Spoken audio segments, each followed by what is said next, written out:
to our channel where we dive deep into the fascinating world of technology and innovation, especially AI. Today, I'm very excited and thrilled to have a very special guest with us, Arpit, who works in the founder office of Workhack.ai. In a world where AI is reshaping how we work and live, Workhack.ai stand out as a beacon of innovation. I have reviewed it very brutally on my channel and I can assure you that it's a really good tool. It offers a solution that promises to revolutionize our approach to productivity and efficiency. Arpit, thank you so much for joining us today. It's really good to have you here to share your insights and journey in the AI landscape. Before I delve into Workhack and learn more about it, can you let us know your story? How did you stumble upon this AI? What's your background? Yeah, so I come from a non-tech background, and previously before this, I used to do academic counseling and writing. So what happened in between? I knew the founder Akshat, who has started WorkHack. At that point, WorkHack was not making forms. WorkHack was making AI conversation bots for different scenarios. So let's say some bot is trying to do sales, some bot is a fitness coach, some bot is a mother who is talking to other mothers and giving them products related to kids' health and such things. So he gave me a problem, which was that some of the users in a particular bot, which was a learning app bot. So in those users were not responding to any kind of message that they were trying to send. So I thought, okay, I will try something. So I created a small like conversation snippet, a hook using which you that was the expectation that people will start talking, and they sent it in mass to like let's say 5-10K people, and like a certain fraction of those people actually responded, like 20-30% or something. That was a big shocker. Then I joined Workhack in the conversation design role, which was partly, prompts and partly AI configuration. So that used to be the task before. So, in case of, let's say, the bot is trying to do uh, it's a selling a course. So now we'll figure Yeah. out what type of people are entering the bot. Okay, these are three types of people. One is a college student, one is just recently graduated, one is someone who is in the workforce, but they want to transition. So now this upskilling course will be sold to these type of people. So each of these users category, they have a separate problem of their own. Now we have to identify which user has entered the bot, and the conversation will uniquely go in that direction. So it was a personalized conversation for each of the user. So Mhm. those were the things I used to do with the AI team at Workhack. Nice. Then eventually we realized that bot is also collecting data at the end of the day. So what kind of data are we collecting is, how is this person trying to solve a particular problem? Where does this person live? What is their current obstacle in their life? Which kind of other tool they are trying to use to, let's say for a particular situation. Let's say if it's a health bot, we will ask them what kind of health activities you currently are doing. So they will say, I'm trying to eat good. I'm also going to gym, but it's not working out. So with all this data, we used to keep customizing our bot, keep retraining it, keep putting new prompts, keep doing more guardrails, and all of those things we used to do. And then it came the pivot point, which was, why not make forms that can also have a conversation, but they can have an even wider and plug and play approach. So bot making is not plug and play. Bot making is, very intensive process. You need AI Yeah. team, you need front end, you need back end, all of that, and you need a conversation person who is configuring all that out. So it's a big thing that comes, and after 1 month, 2 months, something will happen, and then it will go live.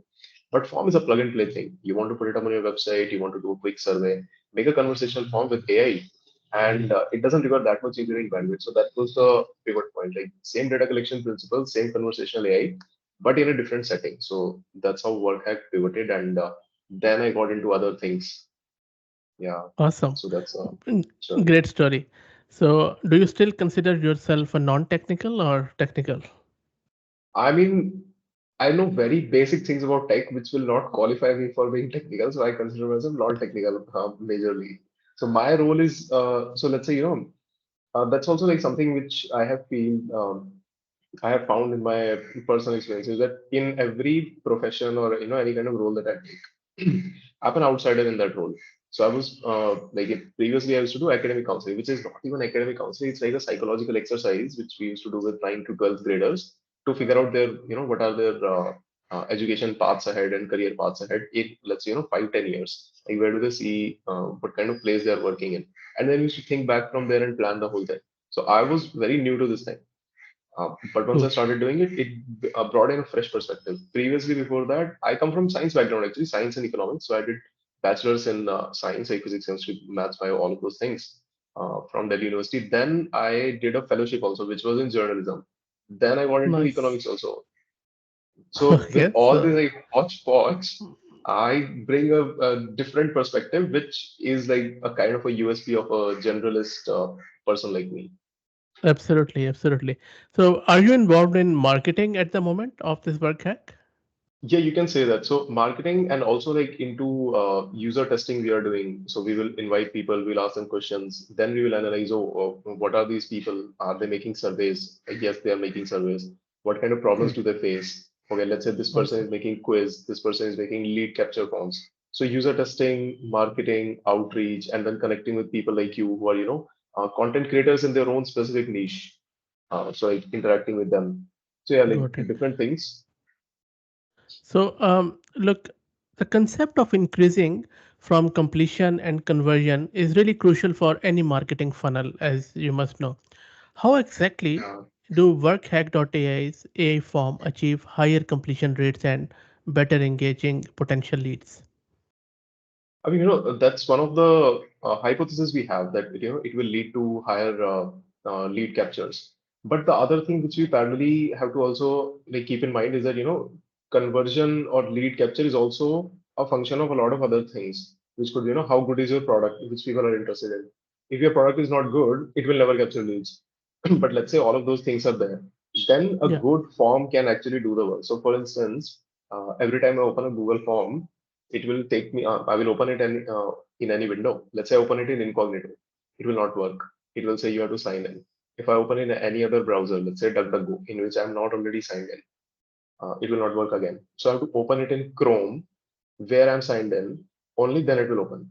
So Got it. essentially, what you have done with this kind of a form, if you have put it up on your website or anywhere else, is that you have reduced the number of people who were having, moderate intent. So if somebody is high intent, they will open the same link in the relevant place. That's not the issue for high intent people. But high intent people will anyway find your product and tool and they will register and do whatever. But it is the problem for those moderate and low intent people. How do you take their intent high? Now, if Yeah. the form is in such a scenario, moderate intent and low intent people are just going to drop off. So they're not even starting. So that's like one entry point into a form where you have to take care of the low intent, moderate intent people. Now, let's say you are in the form, despite your intent, you have entered, you started to enter data. Then there are other problems in forms that you will see, like not even Google form type form, like in different kinds of forms, which is that let's say I'm asking you, tell me your what do you do for work? What is your profession? So people say that, I am a backend engineer at Infosys. Let's say hypothetically, somebody will put that. Yeah. Now you have given me two data points in one question, which is you are a backend engineer, that is your role, and your company name is Infosys. Now my next question is company. That is a very bad form. So you are Yeah. trying to, I mean, your goal is to capture company and your goal is to capture role. But if I've given you in one question itself, in my response, why can you not separate it behind the scenes when you show your data? Just separate it Mm. on your side. Don't bother the Got user it. with another redundant question. That's the same thing with, job application forms also a lot of people see, which is Yeah. that first people will upload their resume, they will give their LinkedIn, and with the same question they have to fill it up. Give me your Absolutely. work Yeah. experience into that. Uh, So that's also Very a true. problem. Yeah. So these are the kind Uh, of problems in forms, which actually prevent lead capture. So it's not that, you have to do anything special to capture more leads or for higher completion. It's just that you have to reduce all of these bad things which are existing in the forms currently. That's it. It's more got of a it. subtractive approach. Just remove these dirty things. That's it. People Yeah. will reach the end because they want to reach the end if they have started the form. Exactly. So, look, I'm based in Sydney, Australia, and you are in Bangalore, India. In Sydney, here, there is a huge focus on data privacy these days, especially with the advent of AI. Everyone is talking about the Mhm. data security, data governance. So, especially when AI is involved in data collection, as you mentioned, in your work hack. So, how does work hack handle the privacy and security of data collected through its forms? I mean, there are all the compliances which are necessary. So let's say there is SOC 2, GDPR. There is HIPAA compliance also, which is specifically for medical related information, medical insurance. So all this data is there. So let's say you sign up to Workhack. We have our own accounts, and you will have your own account. So data in your account is your data. Then you can connect it with your CRM, and you can take that data. So it's not that that data is like we are also looking at that data. I mean, we can look in case of emergency to your account, but essentially it's the customer's data and you have full control over that. Cool. So that's all about And like data. awesome. Okay. So looking ahead, what are some of the future developments or new features we can expect from Work AI to further enhance lead capture and engagement and any other thing?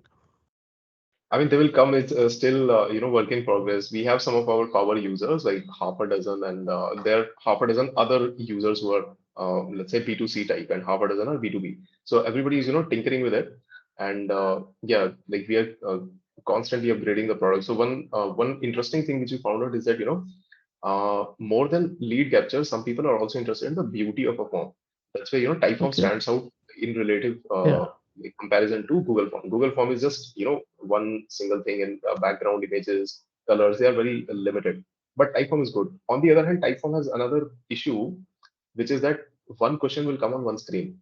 Then after you finish that question, then you will click on the arrow. It will take you down, and then you can do up and down. But essentially, there is one question on one screen. Now that is also an issue because if you are expecting, a category of questions, let's say the category of questions will be personal life. Now, personal life will include, what is your marital status? How many kids do you have? Where is your house? Who all are there in your family? This is a category of questions which should come ideally together, bundled up. Now, this is something which Google Form can do, but Typeform cannot do.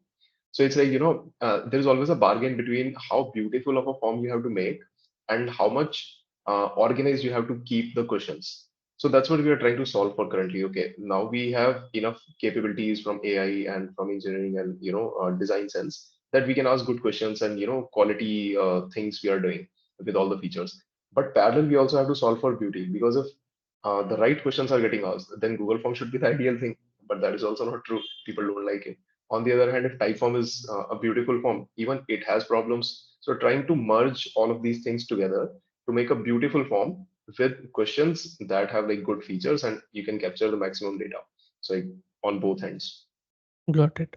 So look, I think we have very fair understanding of Workhack.ai now. Thanks for that. A really impressive product. So, what's the name of the founder again? You mentioned it once. His name is Akshat Tyagi. He's also actually a non-tech founder, so that's also interesting. Okay. Okay. He used to be an author before, and then Okay. he started playing around with the when he found access to GPT-3 through some of his friend who was in a college in US.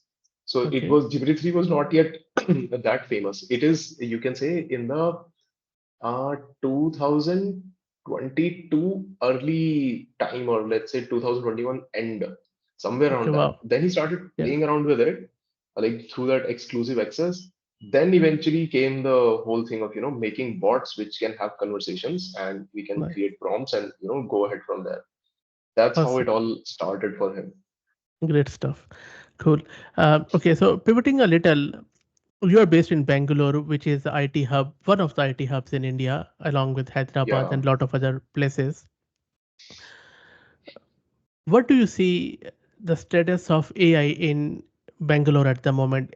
Is everyone talking about it, or if people are scared, confused? What is the vibe in Bangalore around AI? I mean, if you look at it, Bangalore versus Hyderabad. So Hyderabad is IT and Bangalore is also IT, like software coding and all, like the original places where, all these big Infosys, TCS, all of these players came in, Cisco. But Hyderabad is less into startups. Bangalore is more into startups. So that's what differentiates both of them. And in Bangalore, a lot of people are trying to play with AI for, different use cases. And that's true for other places also, like outside of India. So a lot of people will make something here, then they will go to US. They will get funding from Y Combinator, and they will start working there with more resources, more people who have like very specific educational criteria also. So overall, the vibe is that AI is a tool which you can use to create something which will take you ahead in the current problem that you're having. So for instance, form, it's a current problem, but you're using AI to solve it. earlier what people were trying to solve it through was, let's say whatever, they will create section in a Google form, they will make a beautiful type form, but the problem is still there, so you're using AI in that particular problem. And for instance, there is a good company. I met one of the guys there last week. The company is called AI. So that is essentially doing voiceover for you, AI. So that is also a current problem. You have to hire a voiceover artist, you have to take them to studio, you have to give them scripts. So it's a long process. So essentially the same problem you're trying to solve with AI. Now the big question comes, AI will take our jobs, AI will take our jobs. I mean, for a certain fraction, it can take jobs and it will take jobs. But those jobs, like if you uh, think, in a very brutal sense, like, in a, let's say, economic and financial business sense, then it Yeah. means that if your job is worthy of being done by AI, why are you doing it? That's a very hard question. That's a very brutal question. Yeah, Let's say that's you're trying to, yeah, exactly straight you're up. a, let's say somebody's a, let's say data scraper. There's a very Mhm. essential thing which salespeople will do. They will find, different sources. They will use different whatever mediums, and they will list down the things. Okay, this is a potential client. This is their phone number. This is their email. This is their location. This is their company size. Blah blah blah. Now let's say you have a tool which you can find, which you can connect with LinkedIn, and it will scrape the data for you. Now that is a good thing, because now you have a chance to go beyond just data scraping. Now, if you were in, let's say, the bigger, if you see the broader perspective of sales, let's say you were in the sales team, you were the data scraper. You were, let's say, at a very junior entry level. So that's all you do, data scraping, and you hand it over to your boss. Now you can become that boss because data scraping is getting done by a tool. Now, essentially, what your boss has to do is they have to upskill you in sales so that now Yeah. you can do the sale part. So AI will take some jobs, but it will also upgrade your, earning status and skill status. So that's what I believe. Now, once AI has done that, bare minimum work, now what will you do? That's the question you have to ask. So you have to upgrade yourself, you have to upskill and do something else, which was the next step. So AI is doing Yeah. the, preliminary step AI is doing. Next step you have to figure out. Good I think stuff. that's the like way to look at AI taking jobs. It Uh, is taking your job, but your yeah. next step is there now. You start So, from there, then it will take that, then you go sure. even ahead. And that's a general vibe in Bangalore, or is it just you? I mean, generally speaking, people are, playing around, but they don't have a use case. So let's say that Okay. dubbing guy was there. He has a use case. He's, trying to dub videos, and they recently dubbed a trailer for Netflix. I'm forgetting which film it was. It was a like it's a film which is going to come. So they dubbed the trailer, and it was 85% accurate with AI Nice. voice. Now they have a good use case. Okay, it's Yeah. 85% doing proper voiceover with Indian accent and all of that Yeah. voice tonality. Now we can do something with it, but other people are, they're playing around. So let's say somebody made Gita GPT, Quran GPT, Bible GPT. Now that is a, you can say it's more of a playful thing. Nobody will use it in the Yeah. sense, nobody will use it for a consistent period and pay money also. But for Yeah. something like forms, you will pay up money. Something like an intercom bot also. So intercom bot is not, AI, although we can say it's a little bit of automation, or configuring out paths and all. That's it. True. You can create a conversation, you put the bot. Now for that bot you will pay every month because that bot is doing something of value for you. But Quran GPT, whatever, Bible GPT, that is not doing anything. You will come there, Yeah. you will get some basic lessons Yeah. from there, and then Exactly. you will disappear. And you can make your own easily. So it is very, very easily replaceable. That is the thing. Yeah, yeah, yeah, yeah. The shelf life is And these very, days, very low. exactly, and that's what ChatGPT, the paid version did. There's a GPT Uh, workspace, I'm forgetting the name, GPT App Store, something like that Yeah, is App there. Store. Yeah. Yeah, you can just make your own prompt and you can upload it there. People will use it. So that is also a good thing to, test.